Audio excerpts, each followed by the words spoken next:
Antara nikmat yang sekian banyak yang Allah berikan kepada kita dengan musibah yang Allah berikan kepada kita, lebih banyak nikmat atau musibah? Saya ulangi lagi. Dari nikmat yang Allah berikan kepada kita sekian banyak dan tahunan yang Allah berikan, dari mulai sehari ini nggak ada sedetik pun nikmat yang kita nggak peroleh. Pasti kita peroleh. Satu detik mesti ada peroleh nikmat. Dari mulai hari terus sampai pekan, tahun, sampai sekarang ini, nikmat yang Allah berikan kepada kita dibandingkan dengan musibah yang kita terima, lebih banyak mana? Nikmat, jelas. Musibah yang menimpa manusia bentuknya gempa, banjir, roboh, ada yang meninggal, ada yang... Ini kecil dibandingkan dengan nikmat yang Allah berikan.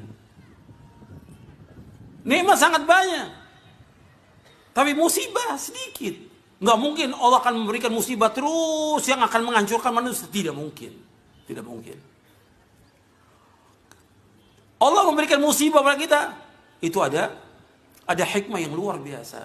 Coba kita merenung dari musibah-musibah yang menimpa kepada kita ini, apa yang terjadi bagi kita? Pasti ada pelajaran yang besar yang kita harus lihat. Allah menyebutkan di dalam surah Asy-Syura.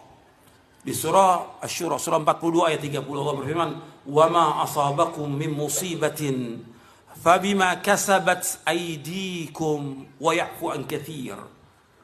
Apa saja musibah yang menimpa kalian dengan sebab dosa-dosa kalian, dan Allah banyak memberikan maaf kepada kalian. Sekarang kita renung dari ayat ini. Kita merenungkan ayat ini. Allah menyebutkan bahwa musibah yang menimpa manusia disebabkan karena apa? Kenapa? Dosa. Dosa dan maksiat ini banyak sekali yang kita lakukan. Gak terhitung udah. Dosa itu mengakibatkan banyak masalah. Kalau antum baca bukunya Al-Imam Ibnu Qayyim, bagus sekali penjelasan tentang dosa dan obatnya. Ad-Da' wad-Dawa. Bukunya Imam Ibnu Qayyim, Ad-Da' wad-Dawa. Penyakit dan obatnya. Karena dosa ini penyakit. Mendatangkan banyak bencana. Bencana yang luar biasa disebabkan karena dosa. Dosa ini banyak sekali dilakukan oleh manusia.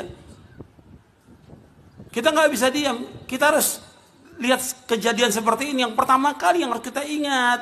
Pertama kali, ya taubat kepada Allah Ta'ala. Taubat kepada Allah.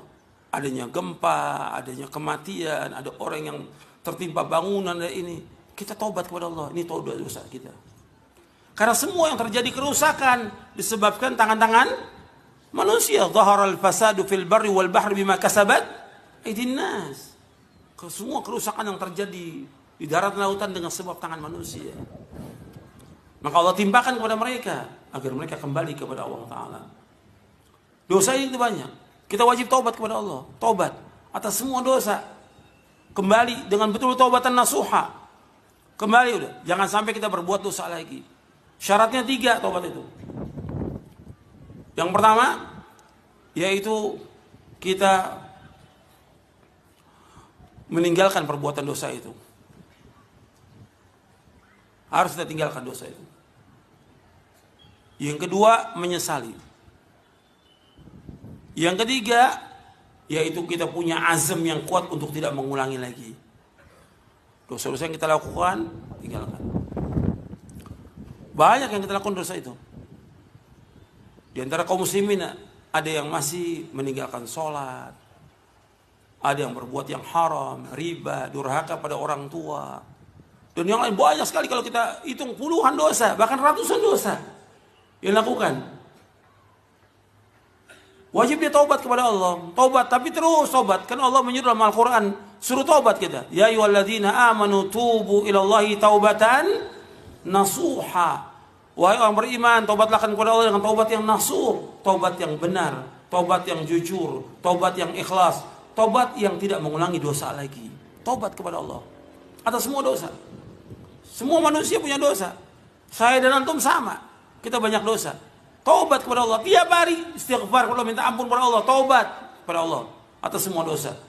Makanya Allah ketika menyebutkan kebahagiaan orang beriman apa? Wa tubu ilallahi jami'an ayyuhal mu'minuna la'allakum tuflihun. Taubatlah wahai manusia semuanya kepada Allah. Taubat wahai kaum mukminin kepada Allah agar kalian jadi orang-orang yang sukses, orang yang beruntung. Taubat kepada Allah. Taubat atas semua dosa. Itu perhatikan tuh, taubat. Ini penting. Dan kalau kita lihat lagi, ikhwan fillah, azakumullah. Banyak juga manusia yang lalai. Dari apa? Dari ibadah kepada Allah, lalai. Juga kalau kita lihat kesalahan yang paling besar dilakukan oleh manusia dalam perbuatan dosa, syirik. Apa syirik itu? Menyekutukan Allah, menduakan Allah. Dia berdoa kepada Allah, tapi berdoa juga kepada yang lain. Di Lombok ini ada nggak kuburan yang dianggap keramat? Ada nggak di Lombok? Banyak. Syirik nggak itu? Syirik. Terus kalau ada kesyirikan kita diam? Enggak. Ada orang yang maksiat, terbuka auratnya, telanjang, kemudian dia berbuat zina, kita biarkan? Harus ada apa di sini? Amar ma'ruf, nahi mungkar. Harus ada. Semuanya harus ada. Dari setiap pribadi, rumah tangga harus. Masyarakat, kepala masyarakat. Terus, semuanya kepala desa, wali kota, bupati, dan yang lain. Terus, semua pejabat harus turun, gak boleh diam. Karena apa? Karena diantara sebab terjadinya gempa, kebanjiran, petaka, dan lainnya. Karena manusia lalai dari amar ma'ruf, nahi mungkar. Perhatikan itu. Ketika dibiarkan kemungkaran, ya terus musibah akan datang. Terus bencana akan datang. Kita harus terus menyuruh yang ma'ruf, mencegah yang mungkar. Terus. Karena inti dari agama Islam ini, al-amru bil ma'ruf wan nahyu anil mungkar. Inti agama ini menyuruh yang ma'ruf, mencegah yang mungkar. Ma'ruf yang paling ma'ruf apa? Saya ulangi lagi. Jangan bengong. Perhatikan. Ma'ruf yang paling ma'ruf apa? Tauhid kepada Allah. Mungkar yang paling mungkar apa? Syirik. Gak bisa dibiarkan kesyirikan. Kita harus terus mendakwakan manusia untuk beribadah hanya kepada Allah. Kita diciptakan Allah untuk ibadah. Dan ibadah maksudnya tauhid kepada Allah. Tegakkan tauhid kepada Allah. Ikhlaskan ibadah kepada Allah. Kita tujukan seluruh bentuk ibadah hanya kepada Allah. Qul inna salati wa nusuki wa mahyaya wa mamati lillahi rabbil alamin la syarika lahu wa bidzalika umirtu wa ana awwalul muslimin. Allah berfirman di akhir-akhir surah Al-An'am, qul, katakanlah, sesungguhnya salatku, ibadahku, hidupku dan matiku semata-mata karena Allah. Enggak ada sekutu bagi Allah. Demikianlah aku diperintah. Dan aku yang pertama Islam. Allah perintah kita apa? Untuk mentauhidkan Allah. Seluruh ibadah kita ini untuk Allah SWT, bukan untuk manusia. Apalagi untuk orang mati. Bagaimana orang datang ke kuburan minta sesuatu? Kuburan siapa aja gak bisa memberikan sesuatu kepada kita, gak akan bisa. Kok datang ke kuburan keramat minta? Ke kuburan wali, kuburan tuan guru, kuburan Habib, gak ada yang bisa. Mereka gak mendengar dan gak bisa menjawab.